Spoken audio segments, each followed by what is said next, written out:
Salut à tous et bienvenue dans cette nouvelle vidéo. Aujourd'hui, on aborde le théorème de Thalès. Dans l'épisode précédent, on avait utilisé le théorème de Thalès. Aujourd'hui, on va utiliser la réciproque. Alors juste avant de faire un exemple concret, on va bien différencier ces deux choses, théorème et réciproque. Ne t'inquiète pas, ça va bien se passer. Ne t'inquiète pas. Le théorème de Thalès, il sert à calculer une longueur. Mais pour pouvoir l'utiliser, il faut absolument que les droites soient parallèles.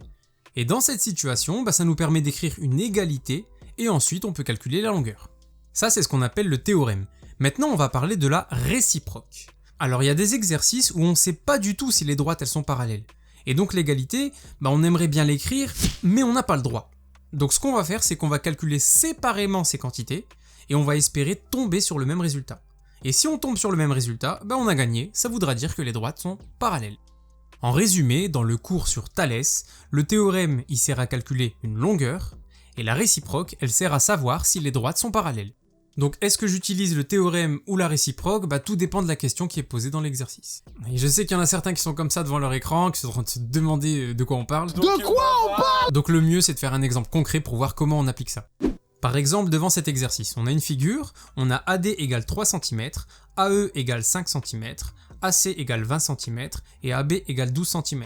Par contre, concernant les droites DE et BC, on n'a aucune info. Et justement, l'exercice nous demande est-ce que ces droites sont parallèles. Donc je sais que je commence à vous saouler sur ça, mais comme d'habitude, la première chose à faire, c'est d'expliquer ce que vous voyez, comme si le correcteur n'avait pas la figure sous les yeux. Je sais, tu m'apprends rien là en fait. Les points A, D, B et AEC sont alignés dans le même ordre. Par contre, on n'a aucune info sur les droites, donc on peut pas dire les droites sont parallèles. On dit rien et on verra. Mais rappelez-vous, dans l'épisode précédent, quand on avait DE qui était parallèle à BC, on avait pu utiliser le théorème de Thalès. On avait le droit vu que les droites étaient parallèles. Donc on avait écrit que AD sur AB était égal à AE sur AC, était égal à DE sur BC. Mais cette égalité, pourquoi on l'écrivait? Parce que les droites, elles étaient parallèles. Mais là, en l'occurrence, on n'a aucune info sur les droites, donc on n'a pas le droit de dire que ces trois quotients, ils sont égaux. Ce qu'on va faire, c'est que ces trois quotients, on va les calculer, mais séparément, en espérant tomber sur le même résultat. Alors dans chacun de ces quotients, on va remplacer les longueurs qu'on connaît. Donc AD sur AB, ça nous donne 3 sur 12. AE sur AC, ça nous donne 5 sur 20. Par contre, le quotient DE sur BC, on le connaît pas, les longueurs sont pas données, donc vous pouvez le barrer, il sert à rien. Casse-toi! Et les deux fractions qu'on a obtenues, on va les simplifier pour voir si on tombe sur la même chose. Alors 3 sur 12, ça se simplifie en 1 quart, et ça nous donne 0,25.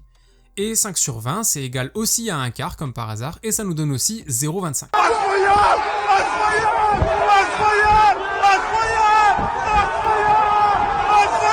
Donc on a gagné, on a trouvé la même chose. On peut donc écrire que AD sur AB est égal à AE sur AC, et d'après la réciproque du théorème de Thalès, les droites DE et BC, elles sont bien parallèles. Voilà, c'est la fin de cette vidéo, je vous remercie, n'oubliez pas de vous abonner, et je vous dis à bientôt.